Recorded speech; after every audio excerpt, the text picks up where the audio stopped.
Great, and here we go.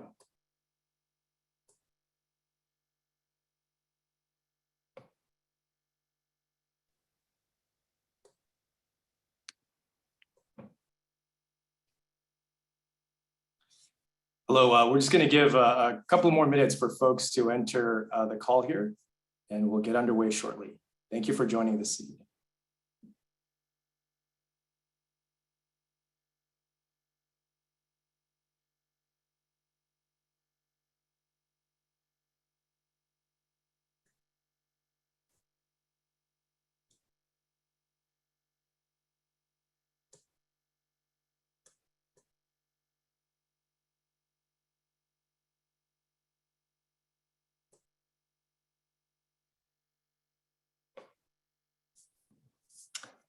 Welcome, my name is John Park, Director of the Korea Project at the Belfer Center for Science and International Affairs at the Kennedy School of Government.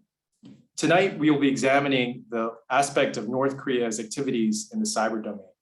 Titled Understanding the Past, Present, and Future of North Korean Cyber Operations, tonight's events will highlight the work of emerging scholars in this area. North Korean cyber operations represent an important and growing problem for global cybersecurity. This event will explore the rise of North Korea as a cyber power and consider what the future of its operations holds, drawing on participants' expertise and original research. Following opening remarks, Lauren Zabierek will deliver a keynote address on the evolving global cyber threat landscape. We've seen with episodes such as the Sony Pictures Entertainment case, stolen top secret US ROK military plans, and defrauded banks and customers around the globe, how prolific North Korean activities have been. The UN panel of experts estimated in 2019 that Pyongyang had generated as much as $2 billion in cumulative revenue from its financially motivated cyber operations. As North Korea continues to expand its cyber capabilities, this problem is likely to become more serious. Countering the threats posed by malicious North Korean cyber operations requires bringing more voices and perspectives into the field. The North Korea Cyber Working Group, a Korea Project initiative launched this March, seeks to do just that by engaging a diverse cohort of early career researchers studying North Korean cyber issues from a range of different angles. More information on the North Korea Cyber Working Group is available on the Korea Project's webpage. With respect to our game plan for this evening, following my remarks, I'll be turning over to ROK Consul General Heeu Ki-Jun for additional welcome remarks. And then I'll be turning it over to Lauren Zabierek for the keynote address, and she'll be talking about the evolving global threat landscape. Lauren is the director of the cyber project at the Belfer Center and is a co-sponsor of tonight's event. We'll also have a research presentation by 3 members of the North Korea Cyber Working Group on North Korean cryptocurrency activities. And then we'll also have 2 panels on North Korea's rise as a cyber power and the future of North Korea cyber operations. For concluding remarks, I'll be turning over to the co-leads of the working group, Jun Lee and Alex O'Neill. I'd like to now turn it over to Consul General Ki-Jun, Heeu Ki-Jun, who I've been very fortunate in working with on a number of initiatives. The Consul General has been a great partner in a number of activities that we've been engaged in. And with this particular initiative, he has been a very strong supporter of providing a platform for next generation scholars. I turn it over now to Consul General Heeu. Thank you very much. Thank you very much indeed for the kind introduction. Distinguished guests, ladies and gentlemen, I'm so glad to have this chance to offer a few reflections. It is an honor and privilege. I'm truly delighted to be a part of this webinar. It brings us together to contemplate a theme of real interest, understanding the past, present, and future of North Korean cyber operations. My deep thanks go to all at the Korea Project, the Cyber Project, and the North Korea Cyber Working Group at Harvard's Belfer Center. Your hard work and commitment have made this meaningful event possible. I have every confidence that during this webinar, all the topics to be touched upon will be truly thought-provoking and inspiring, and I look forward to the resulting discussion being lively. I hope for a spirited exchange of views. I believe that from each other we can gain a deeper understanding of the North Korean cyber operations, past, present, and future. And I trust as well that it will give us some fresh insights into Pyongyang's ongoing evolution in the cyber domain, and that it may offer thoughts on how the international community can mitigate any possible threats. Some 7 decades ago, the ROK-US alliance was forged on the battlefield. It has long served as the very linchpin of peace, security, and prosperity on the Korean Peninsula and the Indo-Pacific region. It has evolved into a partnership, global in scope, a partnership which spans many dimensions, and more than that, a partnership cemented by bonds of true friendship. It is my sincere belief that the alliance today stands stronger than ever, and the unwavering support of our peoples is the very foundation of its flourishing. President Biden and President Moon agreed at their first summit on May 21st to deepen cyber cooperation by creating a new bilateral cyber working group. The group is to focus on deepening collaboration among law enforcement and homeland security agencies. The aim is to learn from past cyber crime events, and seek to combat ransomware attacks against the two countries. Such steps will be of tremendous value in terms of enhancing the coordination and information sharing between the US and Europe in order to cope with the evolving threat of cybercrime by North Korea. In conclusion, I believe that we have continued to develop a solid, lasting partnership between the Consulate General and the Belfer Center's Korea project in the field of Korean security studies, a field which is assuming ever greater importance, and we look forward to the further nurturing, fostering, and flourishing of our solidarity as we step forward to meet the future. And I believe today's webinar will be a great platform, not only to turn our attention to complex issues such as peace on the Korean Peninsula, but indeed to share our perspectives on the matter of cybersecurity, the outlook for the future, and its implications for North Korea policy. Thank you. Thank you so much, Consul General Heeu. It's my pleasure now to introduce Lauren Zabierek for a keynote address. Lauren is the executive director of the Cyber Project, and in that capacity, she leads the efforts related to the cyber issues at the Belfer Center. We're very fortunate to have her join us and draw on her expertise in 3 sectors. First, in the military sector as an intelligence officer in the US Air Force. Second, in the private sector with a cybersecurity firm. And third, the academic sector with her work and research at the Belfer Center. I think one thing to highlight about Lauren is that she has been very generous in sharing the platform. She has been a leader in an initiative called Share the Mic in Cyber, which was the inspiration for our effort here, combining North Korea and cyber activities. With that, I'd like to introduce Lauren Zabierek for a keynote address. Thank you, Lauren. Thank you, John. I really appreciate that introduction. That was very nice. And thank you, everyone, for the opportunity to speak with you today. And special thanks, of course, to John Park and Consul General Ki-Jun, as well as Alex O'Neill and June Lee for their work in pulling this conference together. So when the team asked me to speak at this conference, they suggested discussing the global cyber threat landscape. So how does one summarize the state of cybersecurity this year? If I take a step back, there are 3 themes that come to mind for me. So first, 1, it's increasingly dangerous, right? So some of the biggest headlines from this year were the targeting of our critical infrastructure and our supply chains using ransomware, espionage, and sabotage. And while those aren't necessarily new phenomena, the fact that those actors that perpetrated these attacks were not solely nation state actors and that they were employing a variety of attack methods is a new and concerning development. So a couple of examples there. We had the Chinese government actors known as Hafnium, and they conducted a cyber attack on the Microsoft Exchange servers.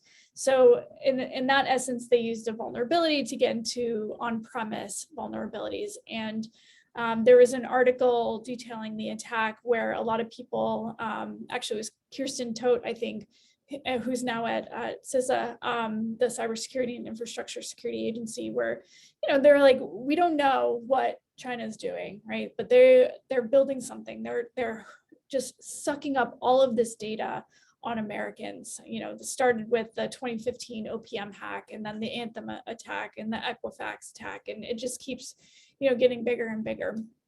So that's a good example of an espionage attack. For ransomware, we had very high profile attacks this year with the likes of DarkSide and Revil, those ransomware groups.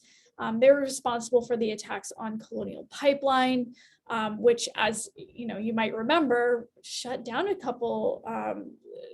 operations for a couple of days, which I think that was an event in which really impacted civilians. I think civilians were finally like, oh, this is real and this is a problem.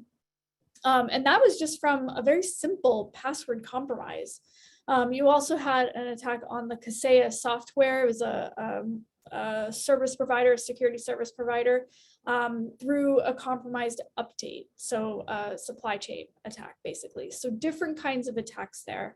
And then you also had a still unknown actor responsible for the attempted poisoning of the water supply in Oldsmar, Florida. And that was using remote access software.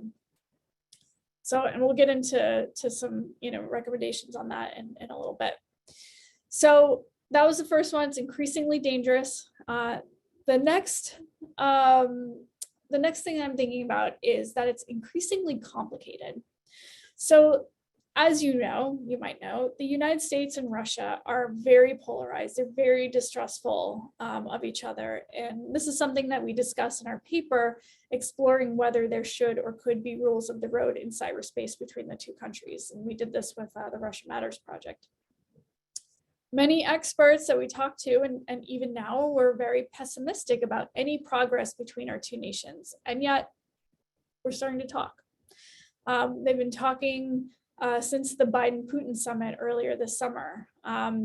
Deputy National Security Advisor for Cybersecurity and Emerging Technology, Ann Neuberger, she is engaged in virtual discussions with her Russian counterpart, even going so far as providing names of Russian cyber criminals engaged in attacks against the United States.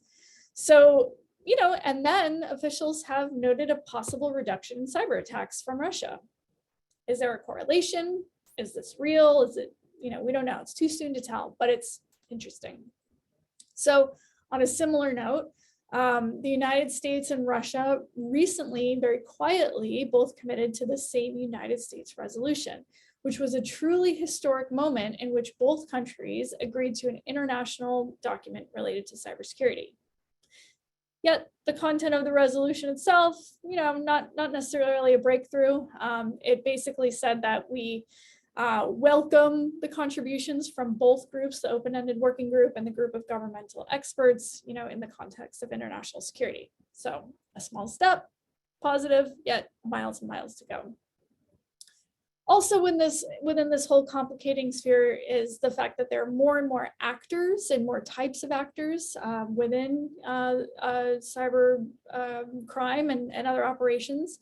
There's a real low barrier for entry, especially when you have specialized service providers. So you might have heard of something like ransomware as a service, for instance. So like there's like an economy, there's a market there for those services. And of course with cryptocurrency. And the reasons for this entry really depend very much on interests, whether they're nation state actors, non-state actors, criminals, or then you even have things like hack and leak for hire, like the organization out of India, Beltrox. And then you also have groups like the NSO group, basically cyber mercenaries, other examples like that. And then you'll learn more about the North Korean cyber threat, with the other panelists. So I won't necessarily get into that. And then on the regulatory domestic front, you might have heard people like myself calling for increased regulations for cybersecurity and for mandatory reporting. So for example, one of our non-resident fellows, Selena Larson, and I recently published a paper where we discussed the need for cybersecurity regulations for the water and wastewater sector. It's increasingly vulnerable to attacks. I mean, can you imagine if something happened to our water supply? Again, hearkening back to the attempted poisoning in Old Samar, Florida, it would be devastating. So we're calling for that, but we're also calling for increased funding for state, local, and private organizations to meet them, because it's expensive to do this work. And as you might know, there's a huge shortage of people to do the cyber work in this country. And so, just a quick plug, we all bear the responsibility for securing ourselves and our organizations. So just remember that. We also believe that legislation to mandate reporting of cyber attacks, like the Cyber Incident Reporting Act of 2021, are really necessary to track and measure the attacks so that we can better understand who's attacking us, how they're doing it, how to understand, how the threats are evolving. Not everyone agrees though. And so what many I think are very necessary actions may actually be an uphill battle.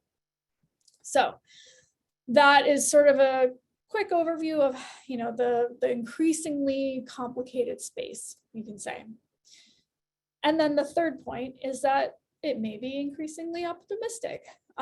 So, if we look at all the steps that we've made this year, now that we have an administration that really truly cares about this and really understands the threat and the urgency here. So we have expert leaders at the agencies, departments and directorates.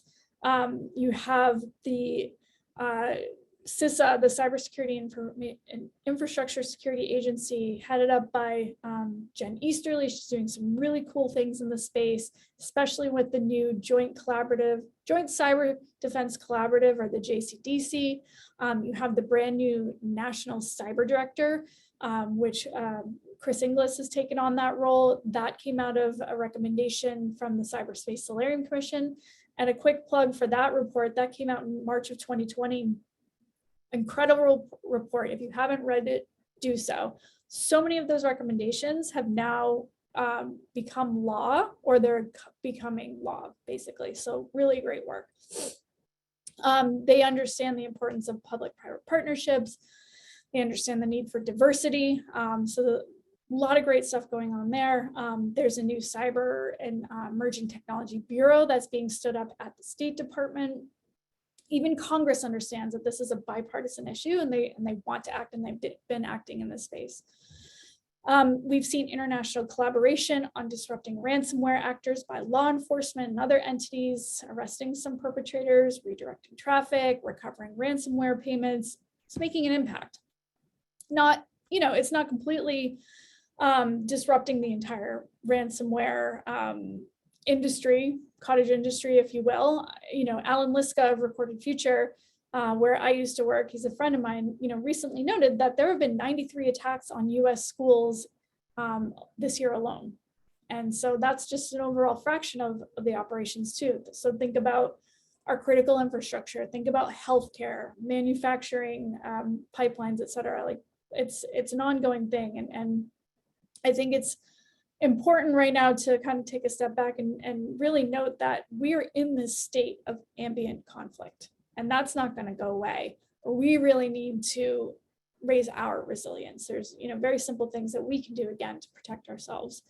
But going back to the discussion, the fact that more people are starting to understand that diversity is vital to our national security, especially cybersecurity, which evidenced by, as John mentioned, Share the Mic in Cyber. The community is really rallying around this. The leadership, some of the Director Easterly, Rob Joyce at NSA, and they participated in Share the Mic in Cyber this last go around. Chris Inglis has participated in a policy roundtable. So they get it, and they're doing some great work there. We may potentially get a data privacy law at some point. I'm working on a project in that respect, but there seems to be some, coalescence around that, and really understanding that this is necessary for national security and economic security, which are obviously linked. And then, of course, the fact that we joined the Paris call for trust and security, I think is huge. So as you knew, the vice president, recently announced that we are joining that.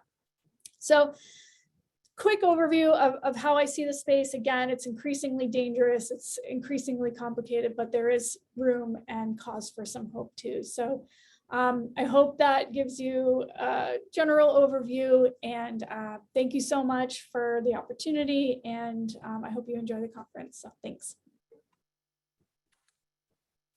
Thanks so much, Lauren. Terrific context for the discussion ahead, and deep thanks to you for your leadership and mentorship in this cyber area.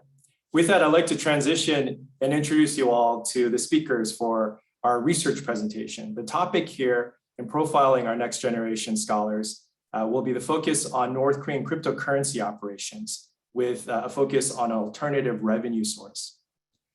Heeu Millie Kim is a Master of Science in Foreign Service candidate at Georgetown University and a member of the Cyber Working Group. As a graduate research analyst at the Center for Security and Emerging Technology, her research focuses on applications of artificial intelligence, cybersecurity, information operations, and digital connectivity in the Asia-Pacific region. Jun Lee is program coordinator of the Tech and International Affairs program at the Carnegie Endowment for International Peace.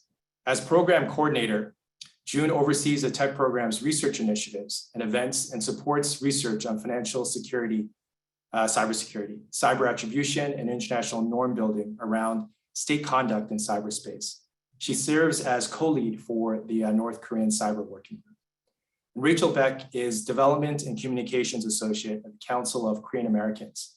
Prior to joining CKA, she worked in fundraising and development at the Arms Control Association and was a former Grants and Programs Officer at Partnership for a Secure America. She's passionate about diversity, equity, and inclusion, and has worked on various leadership development and advocacy programs on Capitol Hill and within the nuclear policy community. She's also currently a research committee member of the Sejong Society of Washington, D.C. Over to you, Millie, June, and Rachel. Thanks very much. Thank you, John, for the introduction, to General Counsel Heeu and Lauren for your remarks. And finally, thank you to the Belfer Center for this research opportunity. My name is Heeu Millie Kim, and with my colleagues June Lee and Rachel Paik, we will share key findings from our research on North Korean cryptocurrency operations. So North Korean cyber operations broadly have received a lot of attention, but we wanted to specifically research North Korea's cryptocurrency-focused operations, targeting cryptocurrency exchanges and virtual wallets through cyber tactics, especially with the COVID pandemic taking a toll on physical world financial crime. So our research hopes to answer the following questions. How important is cryptocurrency for North Korea? And how can trends inform the future outlook for North Korean crypto activities? Is this stream revenue sustainable or transferable? We started by looking at the estimation of gains published up until now to understand past crypto activities, analyze North Korea's 3 main methods of obtaining crypto, and identify trends to better understand how crypto fits into North Korea's overall strategy. So in our presentation, we will be covering the estimations of gains, 3 types of crypto activities, the trends we observed in the crypto world, and key takeaways. So to start with why estimation matters in the first place, we wanted to understand how valuable cryptocurrency operations are to North Korea as an effective revenue stream, as cryptocurrency is an unregulated form of revenue for the sanctioned regime. The published numbers, mainly drawn from the UN panel of expert reports, thus far demonstrate that North Korea stole a cumulative 571 million from February 2017 to May 2019, with specific cases shown in the chart. 316 million between 2019 and November 2020 alone. And finally, a suspected 281 million from a September 2020 hack. A single hack with suspected links to North Korea could have generated $281 million. To put these numbers in perspective, North Korea is estimated to have spent 620 million on its nuclear weapons program in 2019, according to the International Campaign to Abolish Nuclear Weapons. One important caveat to note is that the amount stolen is not exactly the amount gained by North Korea. There are several reasons why the final estimation of final gains by North Korea is difficult.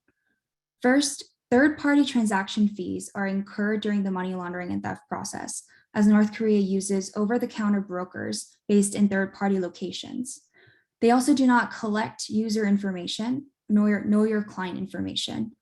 North Korea also uses obfuscation techniques to create money trails that are impossible to track. And North Korea also targets privacy-oriented cryptocurrencies like Monero that to start with hide user information. So while these difficulties to estimation exist, these published estimations demonstrate that considerable gains make cryptocurrency operations attractive and a worthy endeavor for North Korea to continue, especially with trends that June will discuss later in the presentation. So now Rachel will introduce 3 different methods that North Korea uses to target cryptocurrency. Thank you, Millie. To start off, I will begin explaining a little bit about how North Korea mines for cryptocurrency coins. So coins can be bought at market price, but they can also be mined. The mining process involves solving cryptographic equations to validate transactions and add them to the blockchain, which is essentially a public ledger of all cryptocurrency transactions. Not all attempts at mining are successful, but miners who can solve the cryptographic puzzles and verify their transactions earn fixed amounts of cryptocurrency, for example, Bitcoin, as a reward. According to public reporting, North Korea is believed to have begun mining for cryptocurrency as early as 2017, and since then has exponentially increased its mining efforts to make hundreds of attempts per day. As the value of crypto increases, mining becomes more lucrative to the regime. However, the only downside to mining is that it is energy intensive and causes significant wear and tear to computers. As many may know, North Korea suffers from regular power failures and is currently powering its mining from an abundance of cheap coal energy. However, North Korea can compensate for its electricity shortages through a process called cryptojacking. Next slide, please. So cryptojacking involves the deployment of malware to infect devices and use the victim computing power to mine for cryptocurrency. Hackers commonly compromise user devices through phishing and spear phishing attacks, or they can also inject legitimate websites with mining script that runs on browsers visiting the site. Exploiting victim computing power allows the North Korean regime to engage in crypto mining at a much broader scale and overcome the challenges of its limited energy and technological capability. Next slide, please.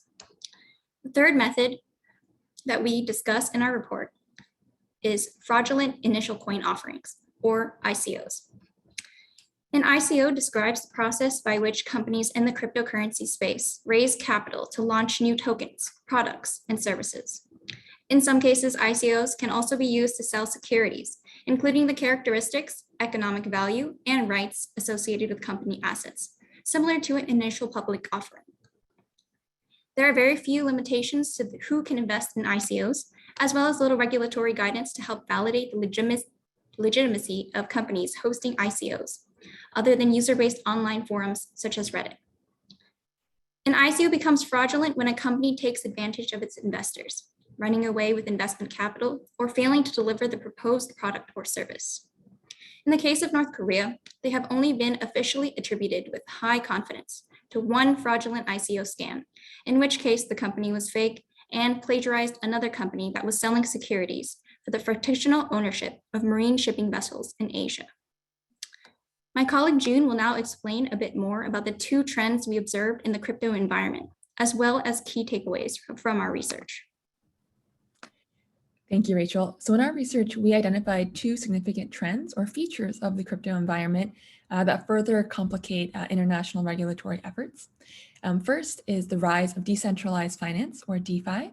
And DeFi is a blockchain-based form of finance in which buyers and sellers engage directly in a contract stored on the blockchain without the need for traditional financial intermediaries such as banks, exchanges, or brokerages. And the growth of DeFi apps minimizes external oversight of transactions and truly complicates the application of existing financial regulations to the space. We've already seen DeFi being used in North Korea's cyber activity. For instance, in a September 2020 crypto theft attributed to the regime. And this is truly an area where greater attention is needed. The second trend we observed was the role of over-the-counter or OTC brokers. So North Korean crypto activities rely on OTC brokers to turn illicitly obtained crypto funds into hard cash, which can be used for purchasing WMDs or other illicit purposes. These OTC brokers, often based in China, are willing to bypass legal requirements and international sanctions that apply to crypto exchanges or other registered entities. And we believe that this trend is similarly poses an obstacle to regulation that the international community does need to consider. Next slide, please. So from our research, we found 4 key takeaways. First is that North Korea's cryptocurrency operations offer a transferable model for sanctioned states and non-state actors. So states such as Iran, Venezuela, and Russia have already looked to crypto as a means of raising revenue outside the traditional financial system, whether through Bitcoin mining or as a means of laundering illicit funds. However, we believe that with the trends identified, other sanctioned states, whether that's Syria or Cuba, are likely to also view crypto theft as an increasingly viable means of evading international sanctions. Second, international cryptocurrency regulators should address North Korea's crypto operations.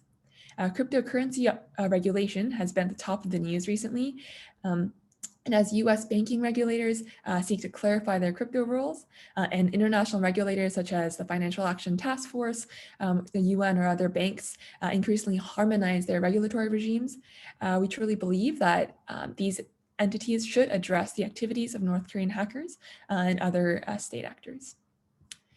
Third, law enforcement agencies should engage in targeted information sharing and cooperation. So the US Department of Homeland Security has published a series of technical alerts on North Korea's cyber and crypto activities under the Hidden Cobra moniker. And South Korean regulators have also been paying close attention to North Korea's crypto activities. However, we believe that national law enforcement agencies must increase their information sharing specifically around North Korea's cyber and crypto operations. And this should be followed by increased cooperation for regulatory efforts, whether that's enforcing know your customer rules or strategies for addressing OTC brokers. And finally, North Korea's crypto operations are consistent with its national objectives, and we believe very likely to continue. So crypto operations, which are relatively unregulated and permit sanctions evasion, as the previous speakers have mentioned, are highly attractive and fit into North Korea's national objectives of self-reliance and raising revenue for its WMD program. And without greater attention from the international community, we believe North Korea's crypto operations will continue, perhaps becoming a more significant problem for the international community and financial system. And thank you very much. We look forward to the forthcoming panels.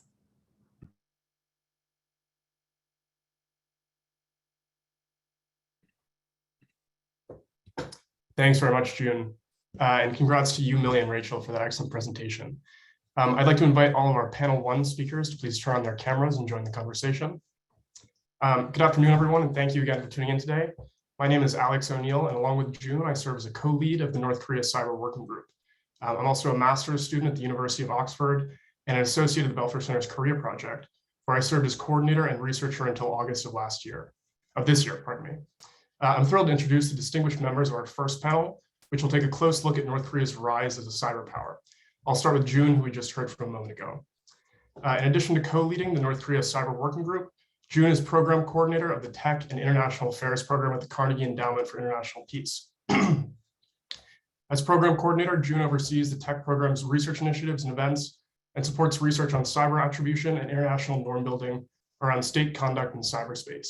She's previously worked at the Atlantic Council's Cyber Statecraft Initiative and the State Department, and June graduated Phi Beta Kappa from Stanford University, studying international relations and computer science. June, welcome.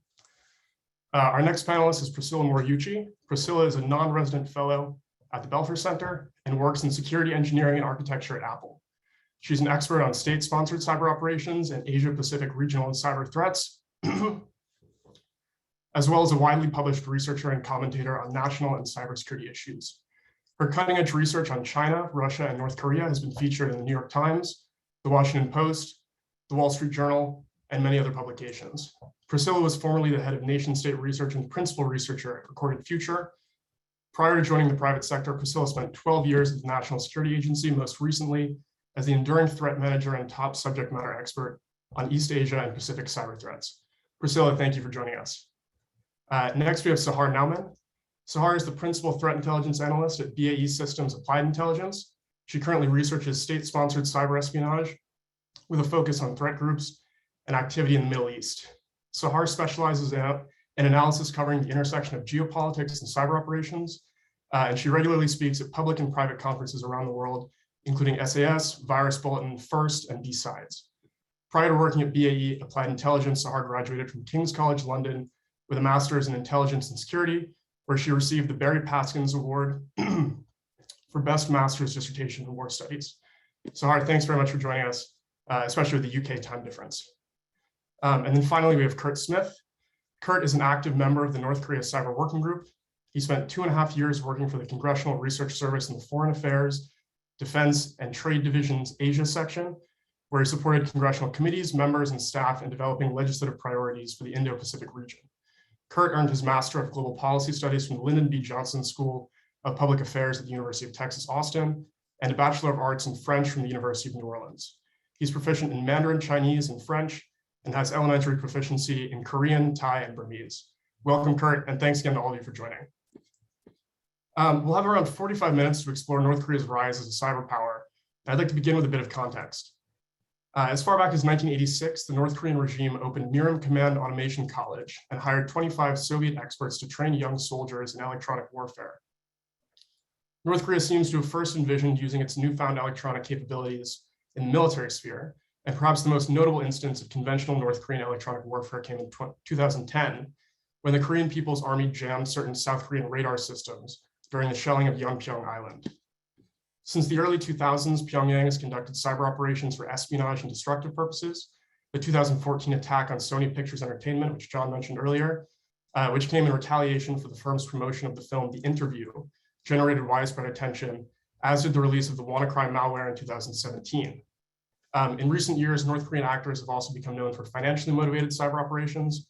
Perhaps the most notable operation of this kind was the Bank of Bangladesh heist, which took place in 2016, in which robbers tried through illegal means to transfer nearly $1 billion from an account belonging to Bangladesh's central bank at the New York Federal Reserve. Among other purposes, North Korea's financially motivated operations offer a potent means of overcoming sanctions and other forms of international economic pressure. So with all that in mind, let's begin our discussion. I'd like to start by looking at some of the catalysts that drove Pyongyang to pursue advanced cyber capabilities. And Priscilla, I think we'll start with you.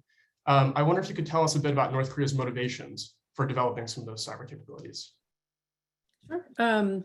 So they've obviously never articulated a strategy. Right? Many other countries approach us and say, you know, here's where we stand, right? We've integrated our cyber capabilities. Like China is quite famous for this, right? Sort of detailing, right? Their sort of methodology, you know, for how they're going to integrate all these elements of warfare, you know, and just really hammer on, you know, the United States in a Taiwan scenario, right? So when we're talking about North Korea, I think this is something that we'll touch on a little bit later. We make a lot of analytic assumptions, right? And we are able to do that, but it also creates uncertainties. So one, we're able to do that because we understand, right, the way in which the kind of controlled, right, and closed, right, nature of North Korea society as run by the Kim regime, you know, means that there are only certain people that are access certain things. There's relatively little sort of independent entrepreneurship, you know, you could say at a large scale. And so we're talking about like why North Korea, like, you know, decided to adopt, you know, cyber operations. You know, I think, again, I want to sort of lay it out that we're operating, you know, largely on, you know, sort of looking backwards and some analytic assumptions. So one, you know, at that time, right, it was this sort of, Alex, I think you did a great job of introducing electronic warfare, right? For most nations, cyber operations was kind of a natural extension of the electronic warfare capabilities that they were either importing or developing, you know, in one way or another.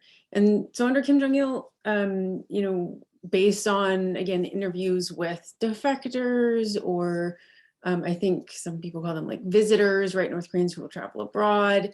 You know, we have this large sense generalized sense that, cyber operations were initially part of a sort of military strategy, right? But over time, especially under Kim Jong-un, have evolved to become a mechanism, sort of twofold mechanism. One, traditional cyber espionage, right, to gather intelligence and information on adversaries, right, primarily South Korea, the United States, military information, plans for F-16, for example, hacking into South Korea's version of, cybercom, those type of things, right? Your traditional espionage. And on the other side, something that's very uniquely North Korean, which is these revenue generating operations that Alex mentioned, right? And in this scope, we're talking about everything from your everyday generalized cyber crime, right? Ripping off someone on a gambling site, right? To these really huge attempts at stealing and smuggling hundreds of millions of dollars. Thank you, Priscilla. Sahar, I want to ask you the same question on North Korea's goals and motivations. Sure. Yeah. I think Priscilla pretty much covered most of it, but I think as with every other state who's trying to develop capabilities, some who are a lot more advanced than others, but North Korea was quite early on in this space as well. If you think about how far back Operation Troy went back to 2009 at least, that's quite early compared to some of the other countries who are still even in process of developing capabilities like that. And there's only a handful who are kind of at the top now who've been doing this for 20 plus years. So I think it absolutely grew out of that traditional espionage interest that every state wants to have, foreign intelligence collection capabilities, whether that's through HUMINT or SIGINT or now kind of through offensive cyber operations. That's always going to be a priority. And it kind of branches out into different areas, right? So we talked about the military, the political, diplomatic, and then you kind of, even into corporate potentially. But you move into this space, as Priscilla mentioned, which is very, very unique. And this combination of kind of financial gain with kind of simultaneous espionage and sabotage operations that are also ongoing, but this is kind of this facet of Lazarus and North Korean operations that's usually not of interest to states, although that line is definitely blurring as certain ones have kind of more interest in potentially ransomware, whether it's for financial gain or for disruption, but like going into these different tactics, you see that kind of overlap happen, especially when you have, actors who might be contractors or maybe one step away from the state or the agency and may possibly be doing kind of more autonomous operations as well. So yeah, I think that otherwise Priscilla did a great job. Definitely. Thank you both for that. So we've heard a little bit about the motivations behind North Korea's development of cyber capabilities, but who are North Korea's hackers and how are they trained and organized? Kurt, I want to start with you on this one. Yes, so as you introduced, you first started out with the Miram College, which is otherwise known as the University of, I believe, Technology, I believe there's a nickname for it. Lots of the North Korean hackers tend to be students who showed a strong aptitude for mathematics and science.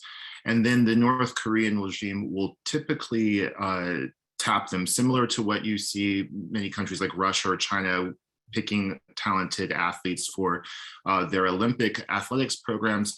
The similar case goes for North Korea. And so there's the most talented ones will typically be sent to one of the 3 elite universities in North Korea. One is Kim Il-sung University.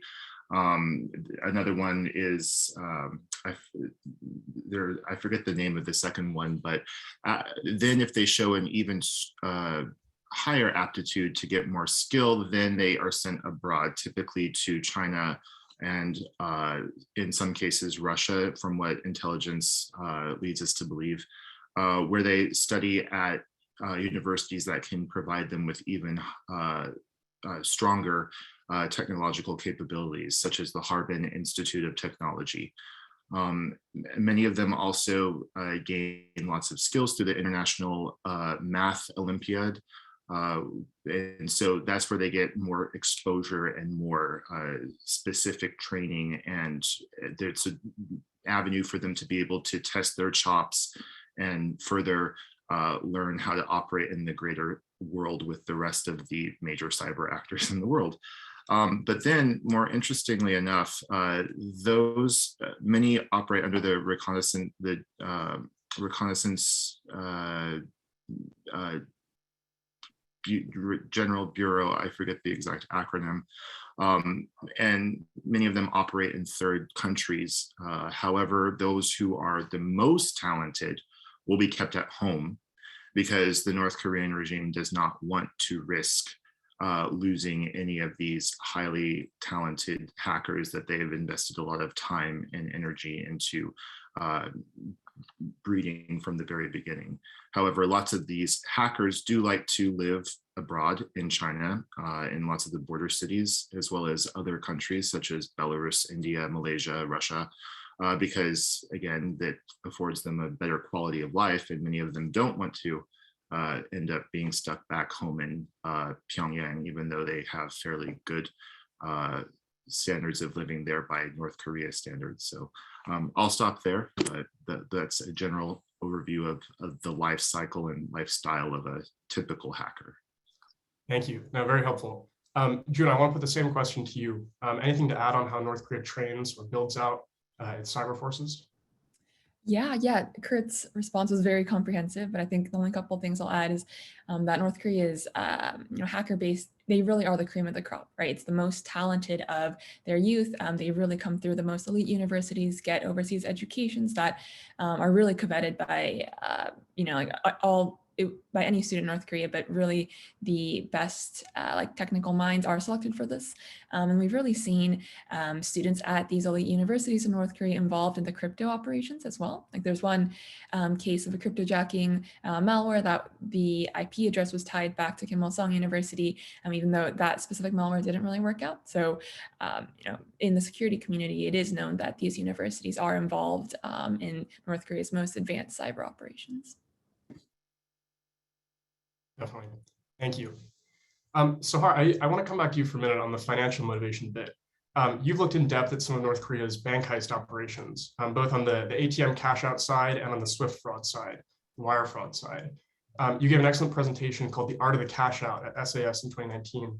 And I wanted to ask you, how do you think North Korean financially motivated actors' tactics, techniques, and procedures, or TTPs, have evolved over time?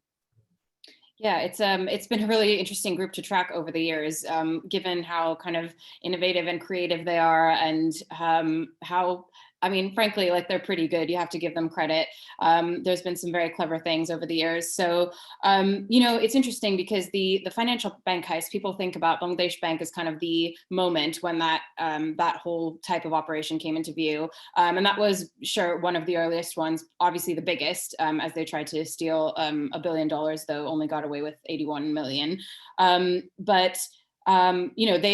heists have been interesting over the years. They really have been targeting, it almost felt like they were going from region to region. They had really started kind of in this, Southeast Asia. They moved on to kind of India as well, and kind of going a little bit broader, even getting to Europe over the years, even in Africa a bit. So it was really, what it looked like was them going after low-hanging fruit.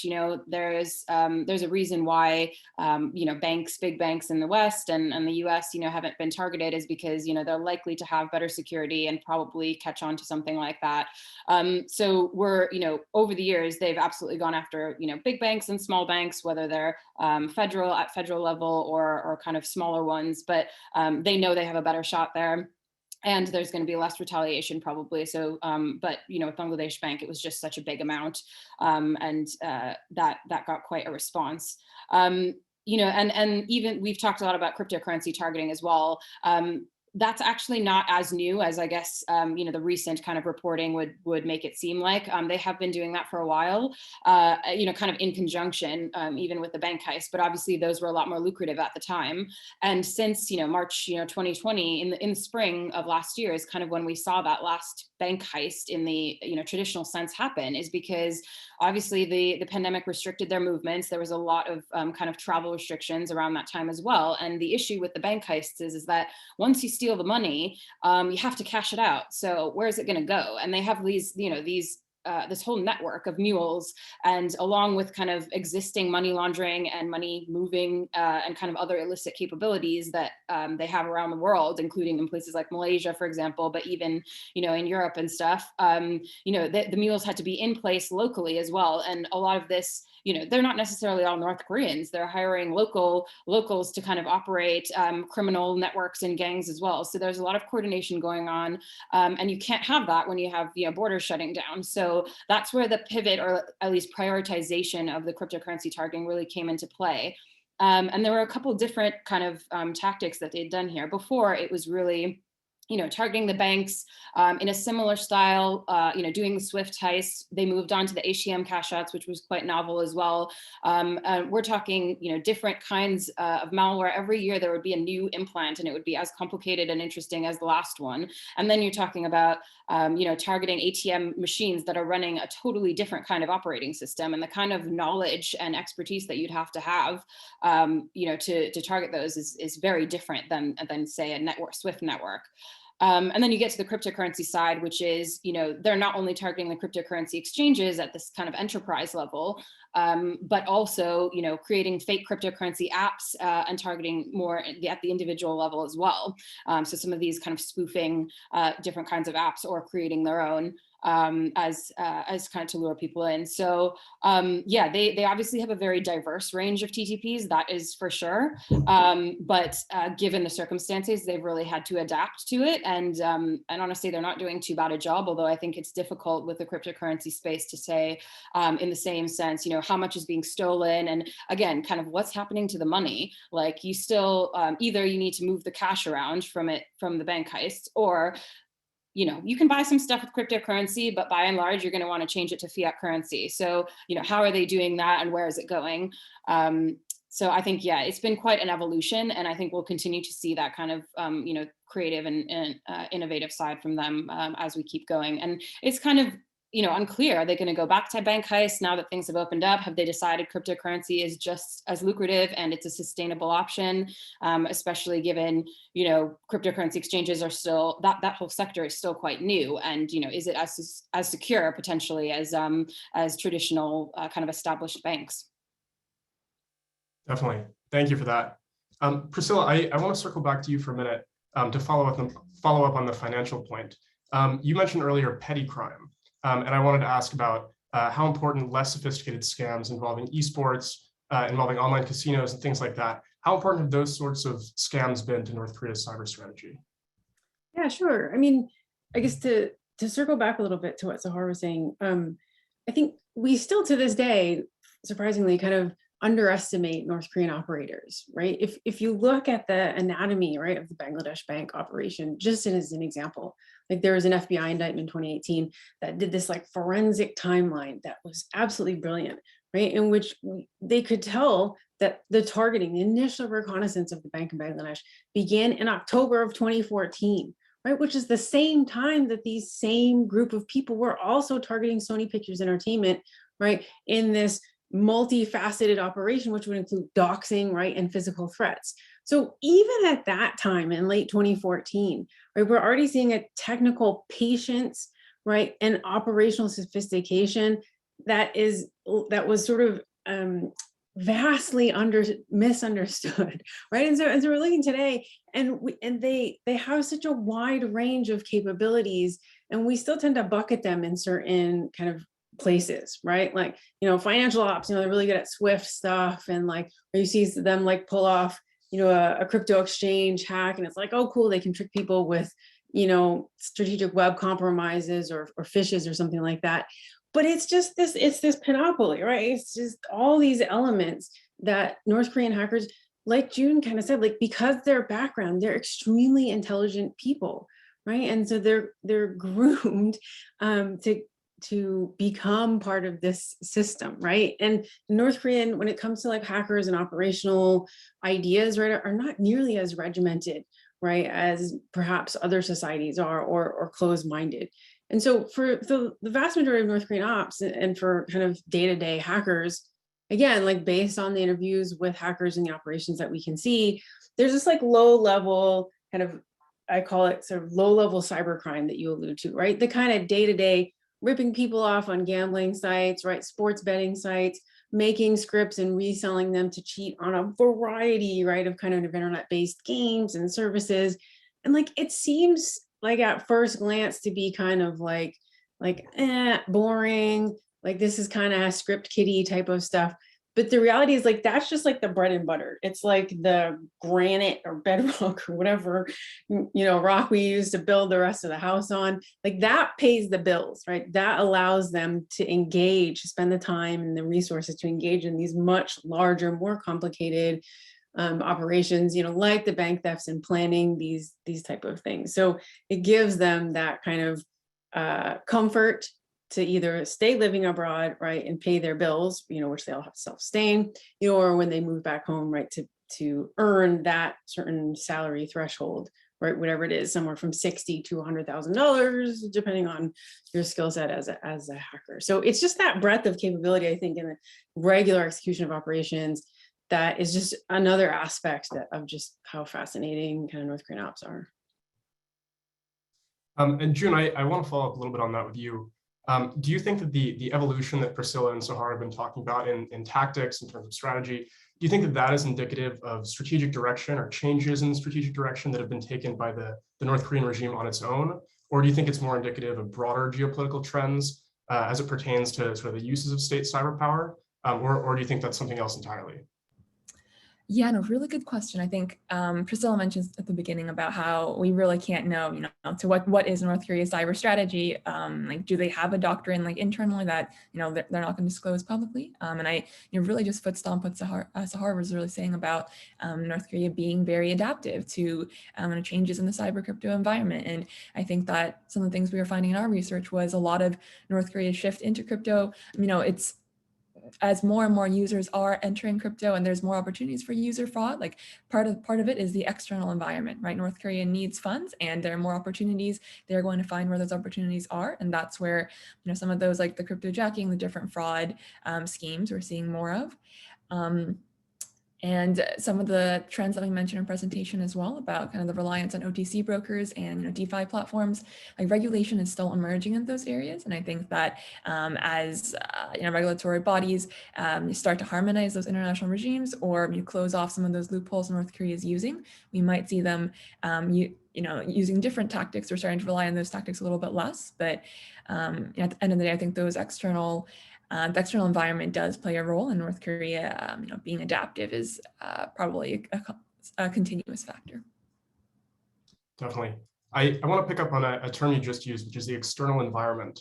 That sort of ties into a theme that's come up a couple of times in the conversation so far, which is the role of foreign actors, either state or non-state, in North Korea's cyber strategy, North Korea's cyber program. And so I want to turn back to you briefly. If you could speak just a little bit more about training and development in foreign countries that North Korean hackers undergo. Yes. So, as many of us have said earlier, there is a we all know that North Korea is cash strapped and there's a lot of sanctions, and there's also significant limits to the capabilities within the country because, as the previous panel mentioned, it just takes a lot of bandwidth and capacity and energy in order to do certain types of attacks. Also, we all know the quality of life within North Korea is it's very arduous. And so lots of North Korean hackers do prefer to work abroad because they have a little bit more flexibility. They have better access to more control over what they do. They can also be a little bit more entrepreneurial in terms of what types of work and assignments they do. So typically we see we are led to believe that many North Korean hackers are based in work outside of China and also Russia. I mentioned a couple of other countries before, but these working abroad allows North Koreans to overcome some of the challenges that are associated with sanctions. We know that North Korea is very skilled at sanctions evasion, and also it gives them, as I mentioned earlier, it gives them the opportunities to go that much further in terms of what they learn.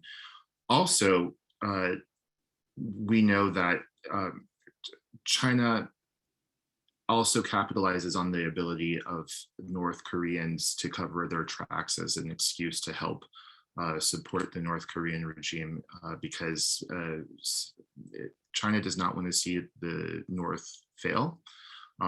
That's been its long-standing point, and so then it's a nice symbiotic relationship if foreign actors cannot, if countries such as the United States can't easily track North Koreans' operations, then it allows countries like China the ability to swoop in and be able to make excuses or cover the tracks of North Korean cyber hackers. So I'll stop there, and yeah. Great.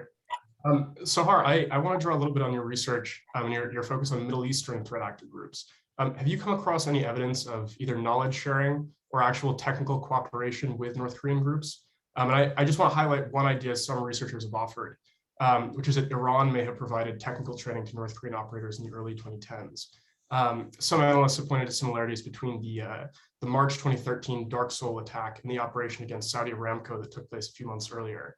And one British official, former intelligence official that is, went so far around that time as to say to the New York Times that, quote, "We have to assume they, the North Koreans, are getting help from the Iranians," close quote. So I want to ask you, does that or does any other form of foreign engagement between Iranian and North Korean or North Korean and other groups, does that sound plausible to you at all? Well, on the topic of Iran, you know, there is nothing in my research that I've seen that would point to that. I think that there is a lot of unknowns in that space, and it's entirely possible that there are, you know, classified information. There's classified information on that kind of collaboration, but it's not something that we would have kind of visibility of. And even just given, you know, looking at the technical, you know, overlaps or whether there's similar TTPs and things, I honestly don't see it. You know, Aramco, you know, that's a wiper. A wiper is really basic. There's not a whole lot you can do to be different about it. It's an MBR wiper. And obviously both of those, you know, countries have capabilities, and in terms of sabotage, especially, we have seen them use them as well. So I don't think that's particularly notable to me. In terms of cooperation though, you know, that's something that has been really interesting to study with the North Korean groups, I mean, particularly Lazarus. So I think the biggest one that would stick out is, you know, in the criminal space, because, you know, North Korea is quite isolated, and it does have, you know, kind of some rocky relationships maybe with, you know, as Kurt was saying, China and possibly Russia. But to the extent of, you know, how that is used in cyber operations is probably not very strong, I would say. But in the criminal space, you know, we've seen very, you know, conclusive and confident evidence to show that Lazarus has been collaborating with or, you know, buying access from criminal groups. So particularly with a group called TA505 that's, you know, best known for, you know, Clop ransomware and also Gracewire, which is a malware that we've seen used. But basically, you know, pretty big operator in that space, you know, does its kind of own operations, but also sells that capability or access or tools even to other actors. And, you know, given the kind of multiple instances where, you know, Lazarus tools and Gracewire were seen on the same victim networks at the same time, and kind of other small artifacts, we don't really know what the relationship is, but it does seem like there is one. So again, it could be transactional, it could be you know, commercial. They're just another customer. It's possible that TA505 didn't even know who they were selling to. I mean, we've seen plenty of instances where the North Koreans pretend to be somebody else. You know, when they did the assassination in Malaysia, it was Japanese businessmen. Like they possibly had no idea. And think about it, this is likely all happening digitally over forums or anything like that. So there's, you know, a lot more anonymity. They probably have no idea what's happening. But, you know, that was really interesting because it didn't seem like a sustained relationship either. It was kind of like, you know, this was this was the tool that they were using for a while. And, while it was helpful and beneficial, it was opportunistic to have this connection or to buy it. But after that, the tool disappeared, and so did, that evidence of a relationship as well. So it might have just been something, one of many kinds of interactions that they've had on forums or contacting different criminal actors. Well, they just, buy what they need and they use it, and that's it. And there's other instances where, they've used in the Taiwan heist, like in 2017, they used Hermes ransomware. So Hermes ransomware is not custom to Lazarus, while their usual kind of espionage related implants are very much bespoke. Hermes ransomware, you could have just grabbed off the internet or gotten from someone else. So there's probably some interaction going on. I think the extent of it is largely unknown for us, at least, in terms of, who they talk to, how they interact, how they portray themselves, how, whether it's a kind of symbiotic relationship, is it kind of a trade going on, or do they just buy it commercial access like other actors do, or commercial tools. So yeah, that was kind of probably my biggest point there. Thank you. Priscilla, I saw you nodding during that response, so I wanted to give you an opportunity just to add on if you like. I think Sahar hits it on like the nail on the head. And there are two things that really kind of irk me about these sort of stories about, one, kind of collaboration between nations, especially on cyber capabilities and around North Korea in particular. It was inconceivable for a long time for people to understand how North Korea could create their own cyber operations program, right? It was just like, they're so isolated and the guy who leads it is crazy. How could they possibly do that, right? It was so wrong, right? And there were so many biases that existed in those assumptions, right? That was just assumed that the initial expertise came from somewhere else. And I think, as Kurt, sort of went into in June as well, it is extremely possible to create your own program, right, with a combination of sets, right? Really intelligent people that you groom from a young age, right, who get just enough international experience, whether that be academically or international competitions, who then live abroad, right, who get to immerse themselves, even if they're not like dining out every day, in the culture and the language of another country, which they can then use to engage in the forums and then talk to the criminals and facilitate the purchase of other tools. So one, like the analytic bias really gets me there. And I think like it's just inaccurate. And the second aspect of that is like outside of the Five Eyes, there are almost no other examples that we have of nation states sharing tools, right? The actual capabilities involved in a cyber operations, infrastructure, right? The domains that you set up, the machines and the cloud-based machines that you turn on, right? Just the infrastructure around a cyber operation is the most valuable and vulnerable point, right? And that is almost never shared, right? There is no assurance that if North Korea shares a capability with Iran, they're not going to turn around and use it on them. So like, there's a lot always made about kind of these information sharing agreements or intelligence sharing agreements, the same with China and Russia.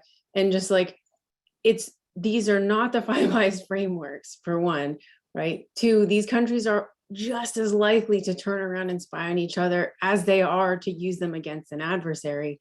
And so maybe they're like pointing each other at a target, like, hey, we are on this network and this is like more your thing than ours, right? But we don't care if it goes down. And that's maybe they can tip each other and sort of that level there.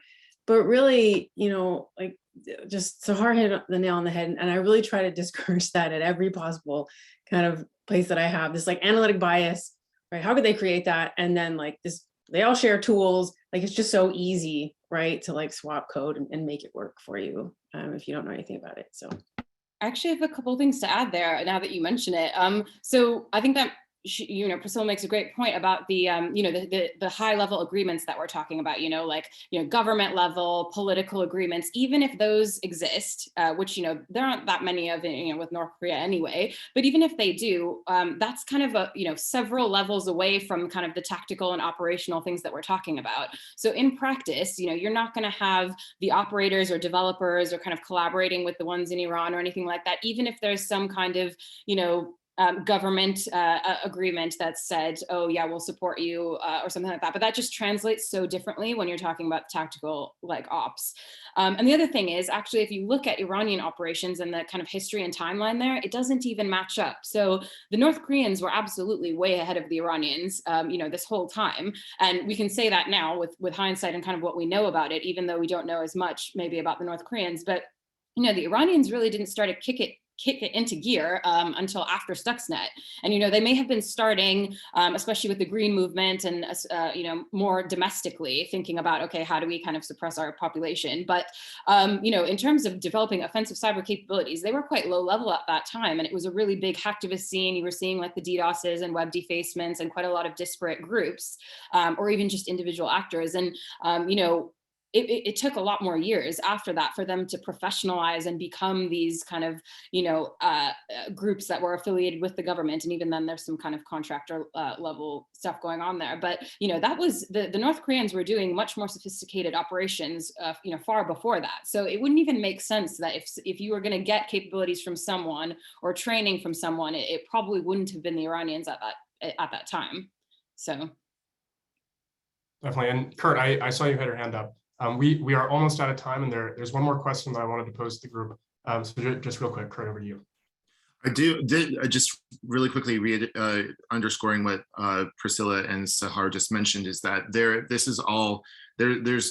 only information we have is from defectors, and whenever people make a lot of dangerous assumptions when they automatically just assume that based off of history there's collaboration between China, Russia, North Korea, etc. In China, there's lots of disconnect between the highest echelons of decision making and the lower, like Sahar saying, the soldiers who actually do the work. And it's a very entrepreneurial environment for those who just go off and do their own, make their money. They just pick up their contracts wherever. So this is one of the things that the cyber working group is actually has been discussing a lot, and we're planning on working on in the coming months, is just trying to see a big question, look closer into a bigger question of, do countries know that they are training, do they openly support the training of hackers, or do they just know and just let it go, or do they not know at all? Do they even care? This is one of the big questions that we've been asking and hoping to dive a little bit deeper into. So just putting a bookmark on that. So. Thank you. Super interesting point that I'm sure we'll be able to discuss even more at another event soon. We've only got, like I said, a few minutes left. So I wanted to go around just briefly to each of our panelists and just ask you one final question. So we'll start with June. And June, I want to ask, could you briefly describe an effective policy intervention states either have taken already against North Korean malicious cyber activity or suggest one that they should take? So June, to you first.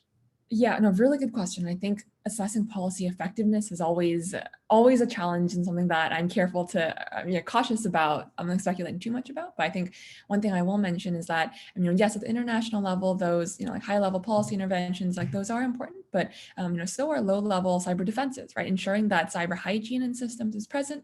Something that DHS has really prioritized, in the past couple of years is more transparency, putting out those technical alerts and joint advisories with other agencies.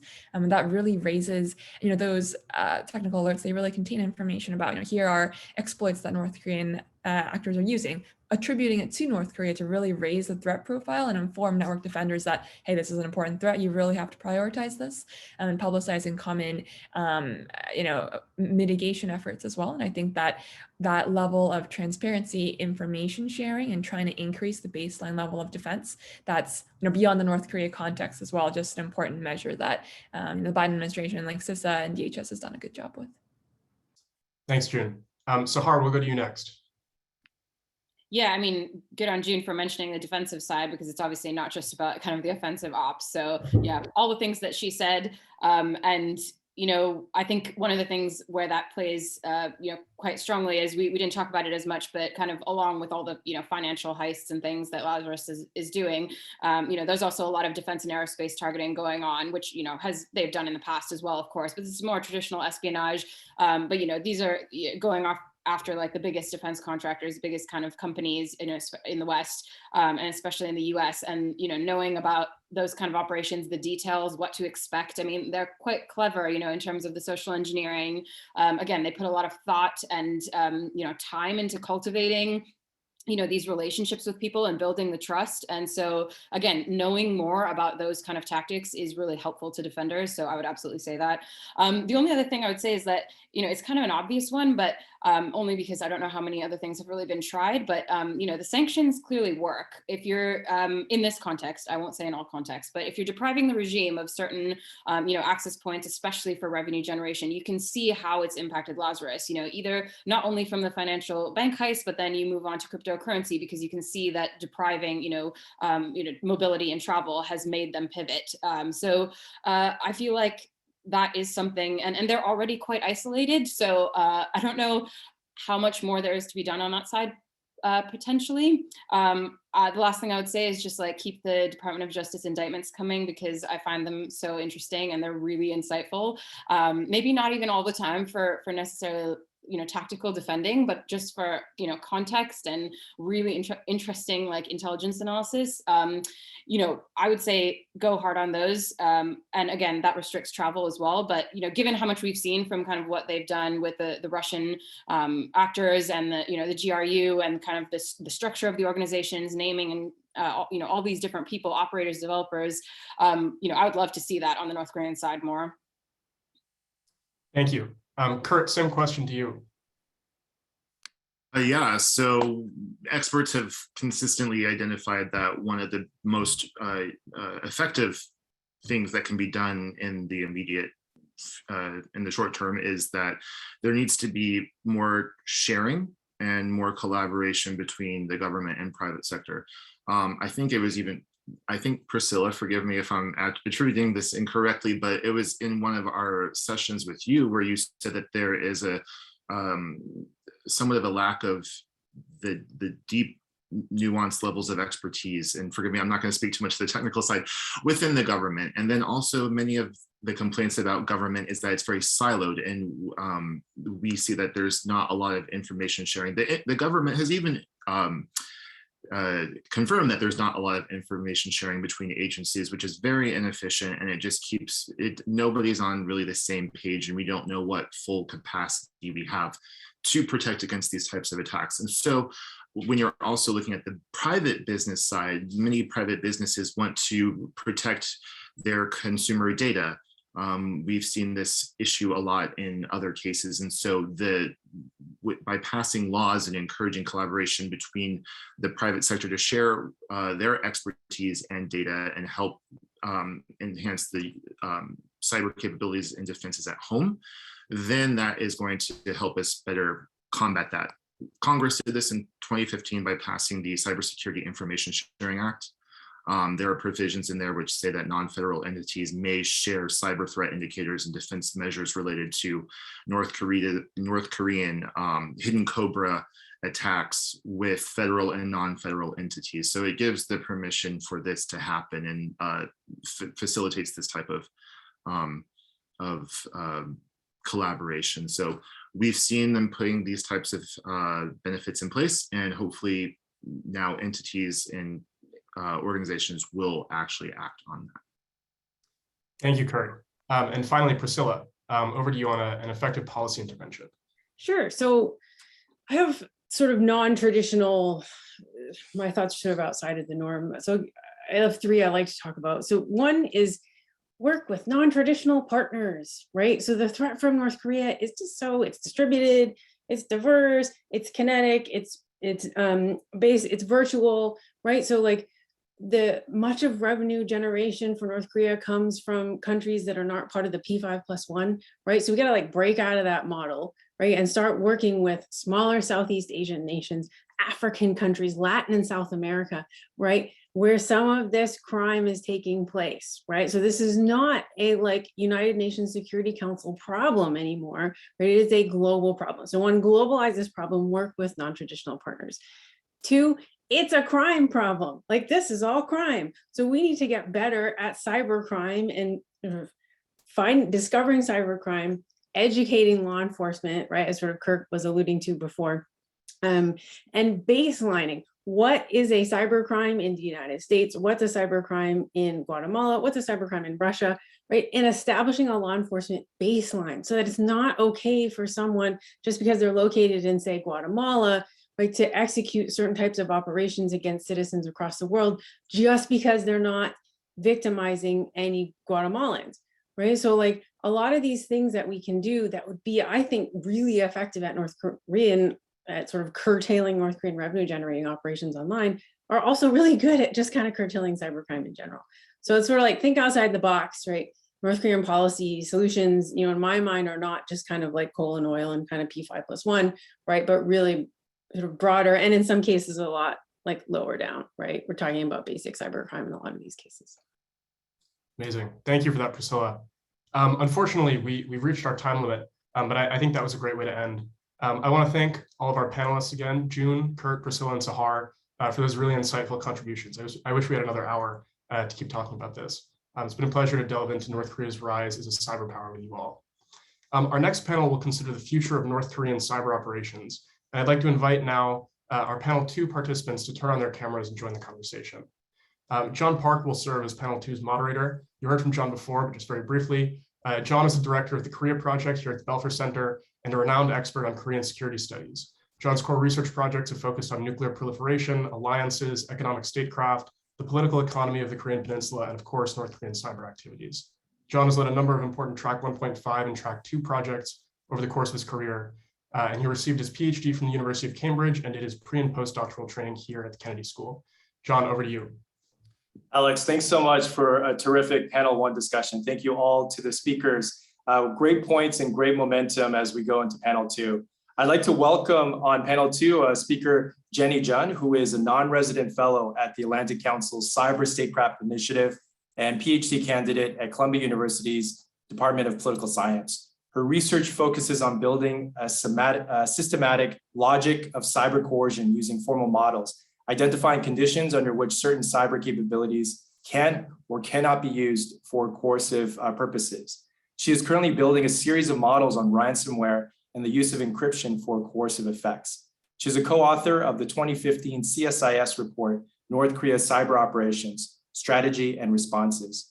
We welcome back our second speaker. This is Millie. And then for our third speaker, we have Steve Miller, who is an incident response professional, threat intelligence analyst, and researcher of adversary tradecraft.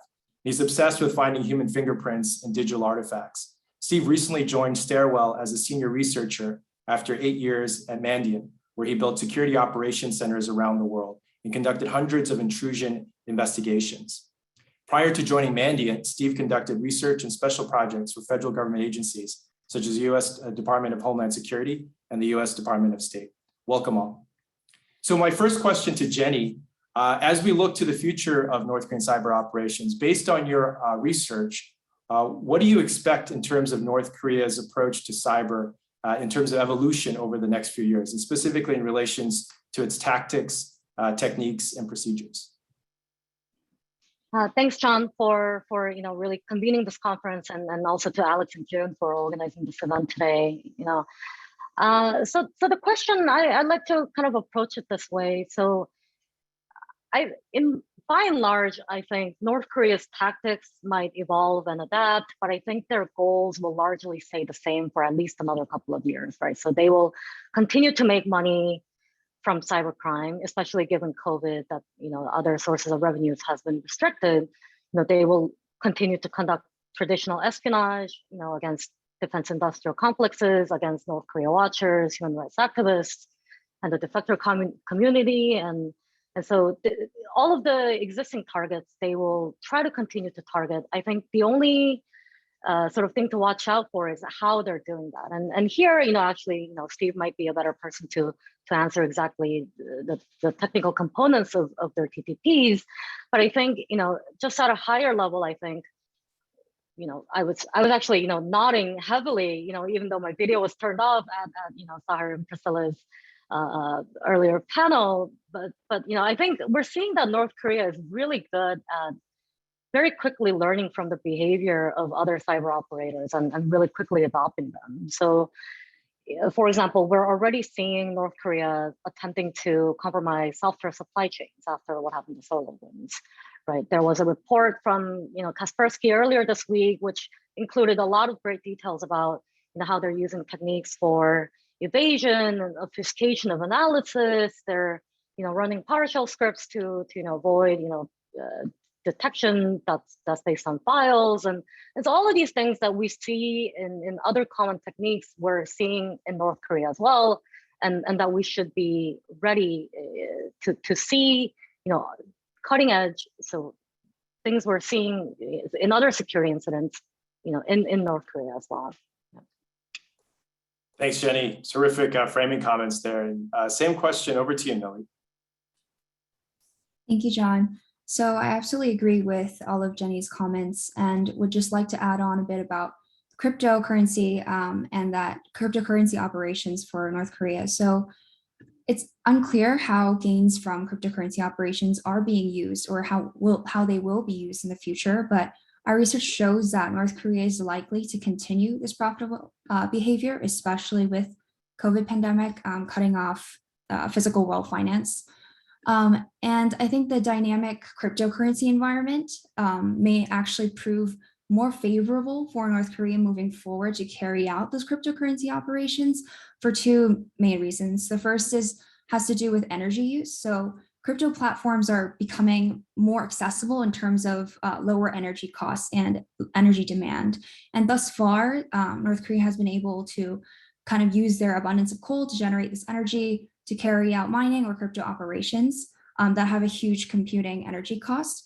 Bitcoin, for example, requires the equivalent of, I think it's like 62 days of electricity for a US household to carry out a mining operation. But moving forward, considering the carbon footprint of these cryptocurrency operations, blockchain platforms like Ethereum 2.0 is supposed to launch in 2022. And what this does is it reduces the energy consumption required to gain this cryptocurrency by 99%. So this kind of energy reduction kind of shows that even if North Korea reportedly has not mined Ether specifically, platforms' lower hardware requirements and also computational requirements are decreasing. And that may increase the relative ease North Korea has to pursue its future mining endeavors. And the second has to do with the price of virtual assets. So even if the value of the virtual assets are very, very volatile, as we know, Bitcoin just hit its all-time high in November. And so while there's no way of knowing when North Korea has or will cash out these crypto gains through money laundering, the increasing price offers kind of a potential for rapid gains in the future that could be more significant and lucrative. So in terms of crypto, that's kind of how I see North Korea's operations evolving and potentially becoming more favorable. Millie, thanks for laying out those very interesting conditions that are online to grow going forward. Steve, over to you in terms of some of the technical points that Jenny had mentioned in her part, if you could touch on those points in your remarks as well.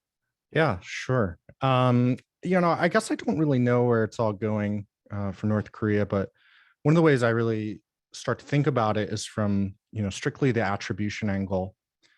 We got a lot of vendors and governments kind of putting together, connecting the dots from these different operations, back to North Korean operators. And I think there's this kind of question as to whether the attribution is causing them friction or not. And so far, it doesn't really seem like it is. The operations kind of continue, and it almost begs the question of if they actually care, or maybe they desire to be, known for their operations in some capacity. So, for example, over the years, and this is, a lot of malware analysts know this pain. The malware from 2017 and 2018 to today, a lot of it contains the same components. So their source code is being reused to create new malware families and so forth. And if the state does not care about attribution, it actually offers them speed because they can iterate on their malware very quickly. Whereas states that are more sensitive or maybe want to act a little bit more discreetly. Every time they get detected, they try to retool and they burn it down, so that their trail won't be picked up somewhere else. But we don't see that with North Korea. I think a lot of times, the moment these operations are kind of unveiled, with very good tool marks to trace it back to them. And so over time, the iterative capability offers them speed to keep going and keep being successful. But at the same time, we're also seeing them, kind of broaden the scope of what they're doing. So 10 years ago or 5 years ago, maybe they were only building malware for Windows operating systems, but now we're seeing Android. Now we're seeing Mac OS. And they even have, extensions in the Chrome store with 5-star ratings, right? And so there's all these, like, they're obviously expanding their capabilities in a very significant sense, not only in a broad way, but in a deep way, so that they can just continue to jam. And maybe the attribution, maybe it's almost helping them to not care so much about that. But I see that as a part of their evolution. So with what Steve mentioned, this question to start off with you, Jenny, this iterative quality, as you have this iteration going on, tremendous opportunities to learn. And then also with that, the opportunity to apply that learning to optimize what they're already doing or pioneering a new thing. So I'm curious, from your perspective, going forward, what is this area that you anticipate this pioneering aspect from what North Korea is doing in this domain? So I think Steve put it really well, and I think it's important to highlight that there are trade-offs in an operation. That usually, if you are optimizing on one metric of an operation, you are letting go of others. And sometimes, some actors like to optimize on speed. Some actors like to optimize on leaving as few traces as possible and being very careful. Some people want to optimize on limiting collateral damage and so on and so forth. And so while I'm only getting sort of a glimpse of what North Korea does from sort of public reports, it seems like North Korea, for example, is not afraid to be destructive in their operations when they want to delay the other side from investigating or attributing. They'll sometimes just unleash a wiper malware to destroy the system so that it delays the process.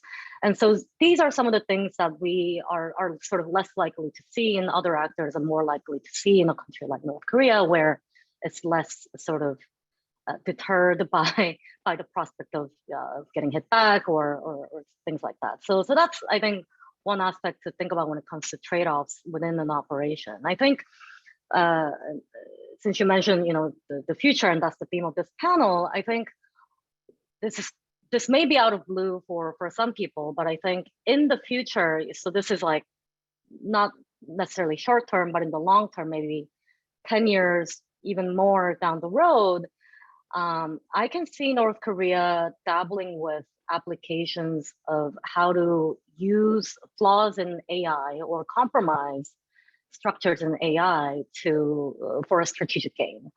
So because I was thinking, when I heard about this panel, what's the next thing for North Korea? And maybe some might not categorize this as under cyber, some might, but actually from sort of my open source research, North Korea is doing heavy investment into AI research, and one might be hopeful that a lot of that is just going for their domestic economy, making things more efficient on their side, but the possibility remains that they also like to exploit flaws in existing AI that other people have, because it is what North Korea is known to do, that they specialize. Their comparative advantage is in exploiting other systems for butter instead of making their own butter at home. So that's another thing that I have in mind in the horizon. Yeah. It's another fascinating area. Millie, same question to you. What area do you anticipate North Korean cyber actions to essentially be in the pioneering type of phase?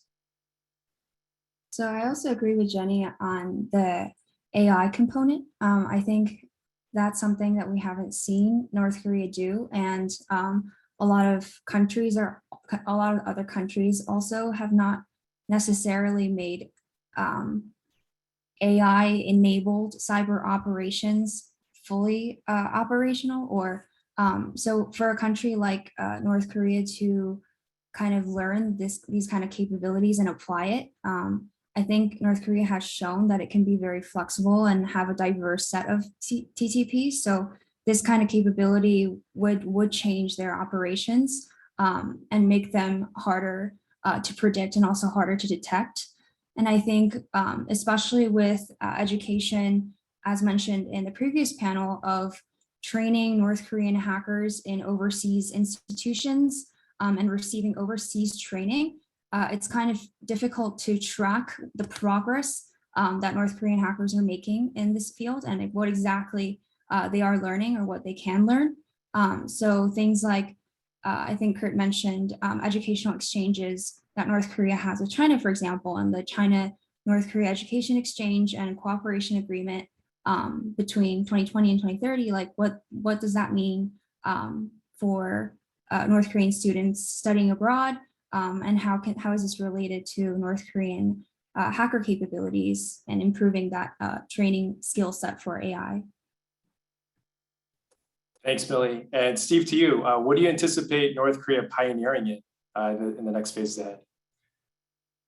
It's a good question. I don't think I have any really insightful ideas here, but one thing that kind of strikes me is just kind of funny is, like, we know that they're good hackers, and we know that they are out there observing other actors too. You know, when some vendor puts out a report about some attack from China, you know, the operators in North Korea, they're learning from it and they're figuring out what works, and they may imitate the best components or incorporate those into their own work, which was why I think a lot of North Korean operations in some ways reflect some of the things that Chinese operations have done over the years from an offensive capability. But then, you know, they're also trying to increase their ceiling of their capability by targeting those same, you know, other people in the industry. So it's funny, like you hackers might want to hack other hackers in order to get access to exploits or developing research as kind of a shortcut for doing it themselves, because we've kind of seen that in some cases North Korea could be kind of thrifty, you know, wanting to reuse and adopt other people's work because it helps them move with more operational speed. So, like, for example, I think it was ESET, the cybersecurity company, documented a reverse engineering tool called IDA Pro that had been Trojanized with a piece of North Korean malware. And so, you know, you kind of look at that and say, oh, well, you know, they're demonstrating this intent to go after already malware analysts or reverse engineers or people doing exploit development. So this was a kind of a cool and interesting trend. And I think Google had put out a report earlier in the year where researchers are being targeted on Twitter, you know, for their exploit development. And so it's just kind of interesting to see North Korean hackers target other people as kind of shortcuts to increasing their capability. So I don't know. I think that could continue to go on. Thanks, Steve. I wanted to touch back in terms of the research presentation that we had earlier with a focus on cryptocurrency. And Millie, I'll start off with you. So if you look at the whole movement towards digital currency, we have the Chinese yuan coming online. If you look at the challenges and opportunities from a North Korean hacker perspective, what are those challenges and opportunities in terms of going after the digital currencies that are coming online and cryptocurrency? So far, it seems like the opportunities kind of outweigh the challenges, even though there are certainly challenges for North Korean cryptocurrency operations. To start off, it kind of fits into their strategy of self-reliance and strengthening their financial self-sufficiency to reduce economic pressures from sanctions and kind of get around conventional barriers. And it also fits into kind of North Korea's irregular operations because cryptocurrency has low barriers to entry and relatively low risk to accrue these funds through a decentralized network. This kind of loosely regulated system allows North Korea to move and obtain illicit funds relatively quickly. And a number of like key characteristics I've already mentioned in the presentation, like obfuscation techniques, specifically chain hopping, for example, where North Korea uses brokers, over-the-counter brokers, to rapidly change cryptocurrency from one virtual asset to another. And that obfuscates the money trail and makes it much more difficult to track. And there are also cryptocurrencies North Korea is targeting that have built-in privacy or built-in anonymity. So for example, like Monero, North Korea's activity in Monero has increased tenfold between 2018 and 2019. And we see kind of North Korea taking advantage of these favorable conditions and opportunities in the cryptocurrency space. So I expect that North Korea will continue to take advantage of these opportunities.